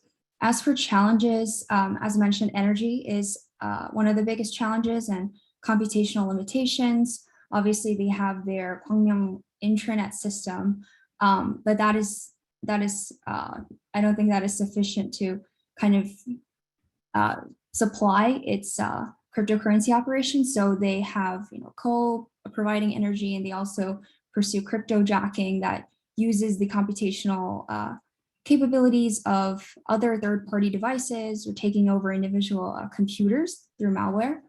So we see North Korea kind of very agile, in a very agile way, kind of one by one overcoming the challenges of the crypto space. So I do think that North Korea, in the short term at least, will take advantage more of the opportunities. Thanks, Millie. Jenny, I wanted to draw on your earlier comment about North Korea exploiting some flaws in AI. Diving a little bit deeper in that, how might successful exploitation of a flaw in AI affect North Korea's cyber operations? What are some specific examples that you're thinking of? Great, John, thanks for following up with me on this. I think, so actually Bruce Schneier wrote a great piece on the Belfer Center about hacking AI. So that's, a great source of information for this in a general sense. I think for North Korea, there are, I think, a couple of scenarios as to how I think they might use this for strategic gain. So I think one, the first realistic aspect might be for industrial espionage purposes. So there is a sort of a whole developing cottage industry in computer science just on, how to exploit, AI models, in what ways they can be compromised. And actually, Millie might be, aware of this as well, given their position at CSAT. And so given a lot of these techniques, called sort of adversarial learning techniques, there are ways to extract things like an AI model's parameters using a technique called model extraction, or there are ways to recover parts of the training data. There are ways to, given a black box condition, recover sort of a not exactly the same, but a similar working replica of an AI model without having access to the inner, without opening up the black box, basically. So basically using all these techniques, North Korea might try to get at the AI research that other people are doing and use it for their own benefit and use it for their, either domestic purposes or, monetize it and sell it to other markets for profit. So that's one thing that I'm thinking of. And I think about this mainly because, despite North Korea's heavy interest in AI research, I think in many ways, they would lack the good quality training data on which to train a model from scratch. And so that's where I think, they might go, yes, they like TPUs and GPUs as well, but I think, those, give a high price and you can, acquire those, in other markets. But I think the lack of training data is a really big one. And I think they might want to go after these kinds of data. Another possibility, I think, as it relates to a cyber operation is, as more and more security companies adopt either machine learning or deep learning based classification systems in order to whether it's, malware detection, intrusion detection, all these things, as they develop these and rely more and more on these classification systems to be the sort of the first line of defense against an intrusion, I think there will be a commensurate amount of motivation on the part of North Korea to invest in techniques to evade these classification systems, either to lower their confidence levels, cause misclassification, and blah blah blah, in order to basically evade these systems. And there is research showing that sometimes these models are rolled out without necessarily security in mind. They want to be the first ones to be on the market for various purposes, and so they contain a lot of easy flaws that you can just tack on strings of garbage code at the end of your malware to evade the detection altogether. And so I think this is already theoretically possible, and there is research already going on, and I think it's just a matter of North Korea connecting the dots, and there's nothing sort of severely technical or financial limiting this from happening. So with that, Steve, I wanted to turn to you, and clearly, as we're seeing from the members of this panel and the earlier panel, as well as the research presentation, a key part of tradecraft in this area, you have to be obsessive. And with your focus on being obsessive about adversaries tradecraft, I'm curious for you, what was that inflection point, that aha moment, as you were researching and looking very closely at adversary tradecraft and how it affected your tradecraft? That's a good question. Do you mean that with respect to North Korea? North Korea in particular. If you have examples from other cases that you applied to North Korea, that also would be very illuminating. I think it's a difficult question to answer, but to speak back to Jenny's point really quickly, one thing that adversaries love to do is they always want to change and they always want to evade detection, right? And we were talking earlier about reusing source code and doing things that allow you to evade detection. And so, we can't always be certain why a malware developer might do one thing in one programming language or another. But one of the things we've seen kind of happen over time is that as detection technologies use machine learning code, we constantly are seeing adversaries create new things that end up somehow evading it. So, for example, if a North Korean operator develops a piece of malware in one programming language, it starts to be detected really large. But then if they rewrite it in a different programming language, suddenly it evades all of the machine learning models. And that's, of course, because the malware the detection models were trained using a particular huge data set that was very common. And so we're seeing, obviously, adversaries kind of shift and change in how they develop, because that helps them be successful. So when we start to study North Korean actors or any other kind of actors, what we're really looking for are these, the decisions that go into what they're doing and how that enables them to be successful. Anytime they make a change, it's typically because they're trying to accomplish something. So something as simple as developing malware, from Windows and moving it over to Mac, that allows them this operational success. And we can kind of watch that unfold before our eyes. And as we kind of watch these changes, we can kind of predict what changes are next. So they're going to go from developing in Visual C, C++ to developing in Go language or NIM, or all these other types of programming languages that suddenly allow them to evade detection. And so, for me, when I'm trying to increase my own sort of personal visibility into what these threat actors are doing, I'm trying to just anticipate the development changes that they're going to make, because that's, how we gain visibility, if that makes sense. It does, and that's a great transition and a question for Millie and Jenny.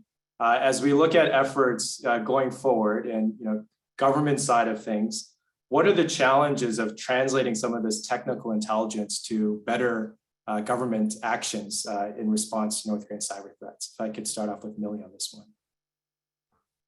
Yeah, thank you. That's a really great question, a really hard one. I think it comes down to how we can get governments to agree on certain regulations and also engage the private sector and the necessary bodies that are involved in the process, like banks, because banks are such a crucial component of a lot of the cryptocurrency operations, for example, and also just intergovernmental organizations like the Financial Action Task Force is critical, engaging those kind of international bodies as well to focus on this issue. And as June mentioned in our presentation, as countries come up with different crypto regulations, how is North Korea's cryptocurrency operations a part of that consideration? As it is, an attractive way to accrue funds for not only North Korea, but also other financially isolated states or non-state actors. I think it would be important for governments to agree on what those regulations should look like, and also how to engage or how to implement what the Financial Action Task Force proposes for those kind of virtual assets as well.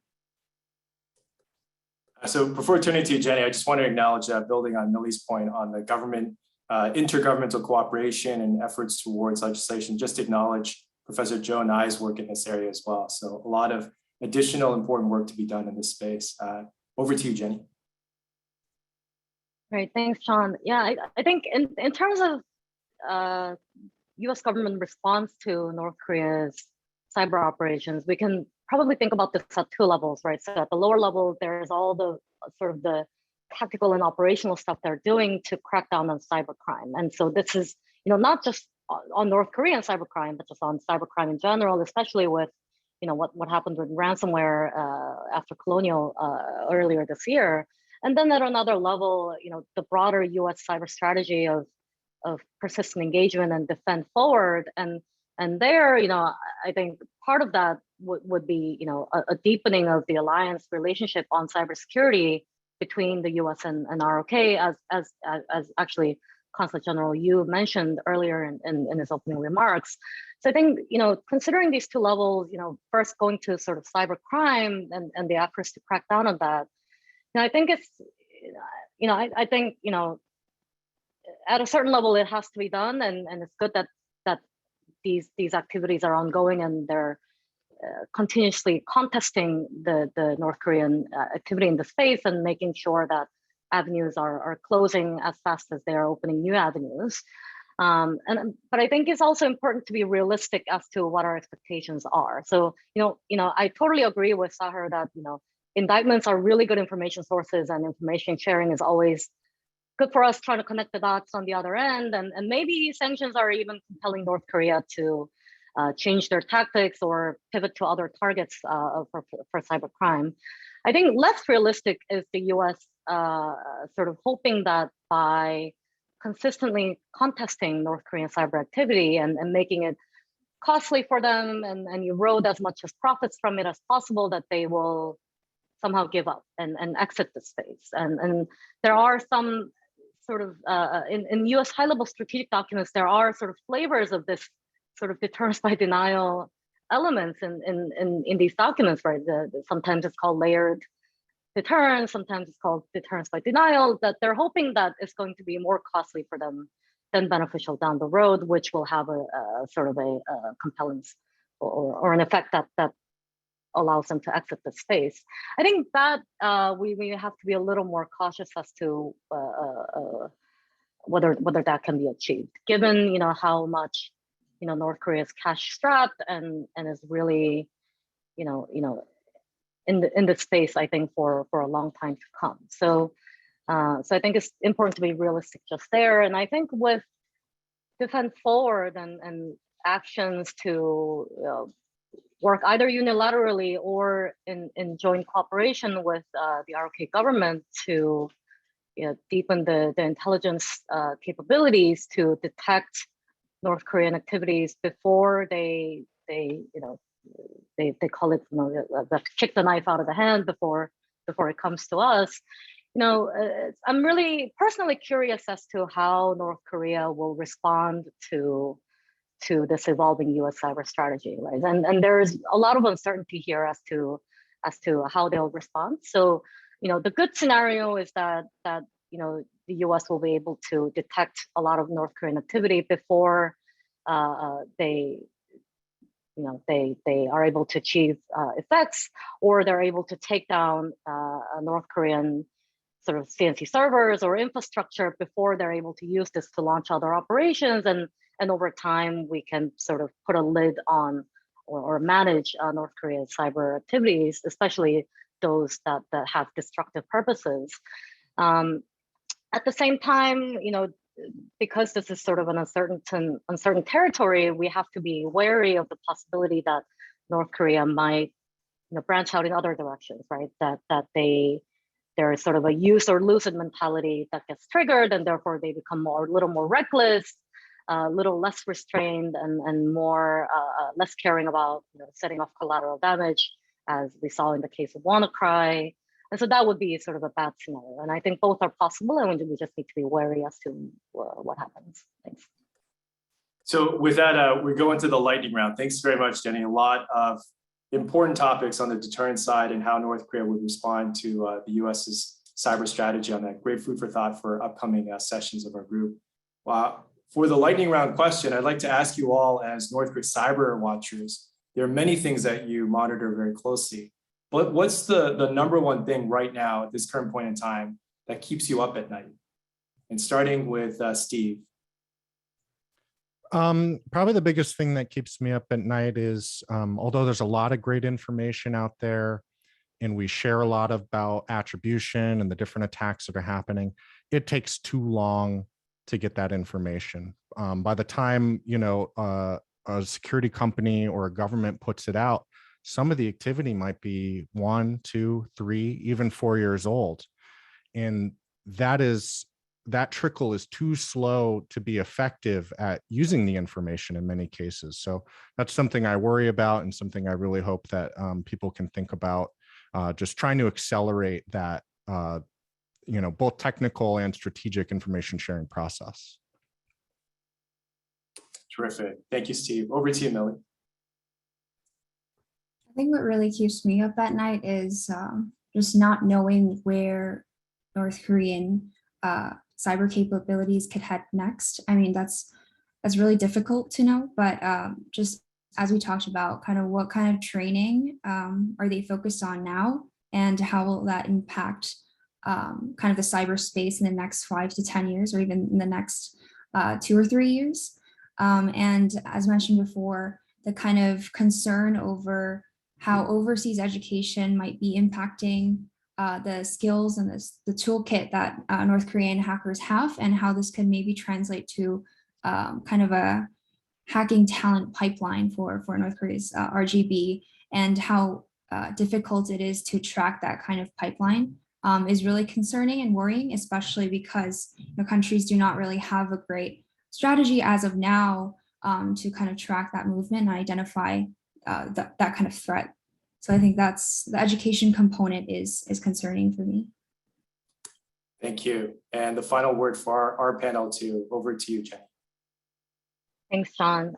So the thing that I guess keeps me up at night, and Lauren mentioned this in her keynote as well, is what happened earlier this year with Microsoft Exchange and China's behavior and how they handled that. I think if more and more actors, whether state or non-state, start to adopt that sort of reckless mindset that lowers security for everyone, not just their adversaries, but for the entire landscape, and thinking that it's okay to engage in that kind of behavior, and that sometimes it's advantageous for them to create an environment and just leave it at there. I think that would really sort of impact a lot of people, not just people who are North Korea watchers or people in government, but also in the private sector and sort of regular individual consumers as well. So I worry about that. Yeah. Thanks. So as you all mentioned, your number one concerns, I can only imagine North Korean cyber operators watching this high-fiving each other. I wanted to thank you all. This has been a great demonstration of thinking in complexity and communicating in simplicity. You made these very complex issues very accessible, particularly for me, someone who's still learning about these issues. Thank you very much. And at this point, I'd like to turn it over to Alex for the final remarks here. And with this, I wanted to give a special word of thanks to both Alex and June for conceptualizing all of this. This is fruition of their vision, their hard work running the working group, putting the working group together, and really the beginning of many more as well. So thank you very much, Alex and June, and over to you for the closing remarks. Thank you so much, John, and thank you to the panelists in panel number 2. It was excellent discussion. So as we wrap up our event today, I just wanted to do a quick round of thank yous to all of our participants, to Lauren for her excellent keynote remarks, to all of the research presenters and panelists, especially Priscilla, Sahar, Jenny, and Steve for making time to share their insights with us today. And a quick shout out as well to the members of the North Korea Cyber Working Group who've really worked tirelessly over the course of the past year, and several of them are joining in our virtual audience today. So a big thank you to them as well. Definitely. I'd like to co-sign all that. Before we end today's session, we'd like to offer just a few final thoughts. First, this area, the North Korean cyber threat, is only going to grow in importance. And as the space continues to evolve, researchers and policymakers will need to account for new and emerging dimensions of the challenge.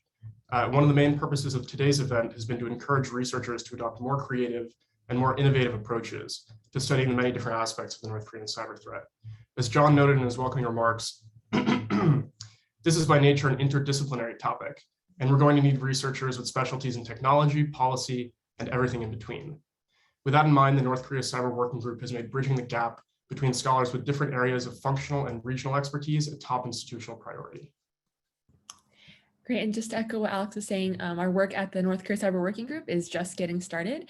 We're continuing to coordinate research efforts and events that really bring together the established and the rising scholars in this field.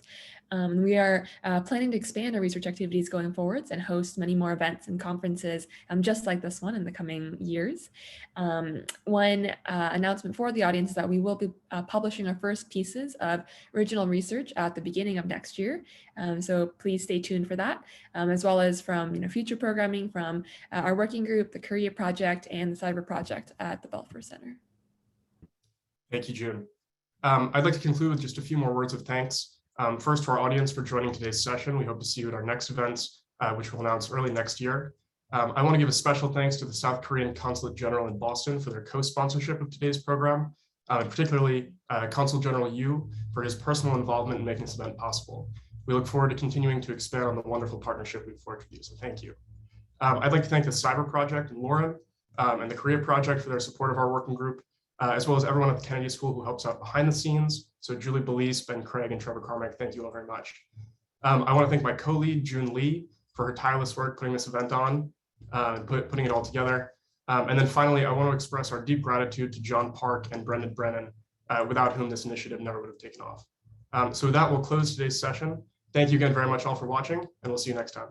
Bye-bye.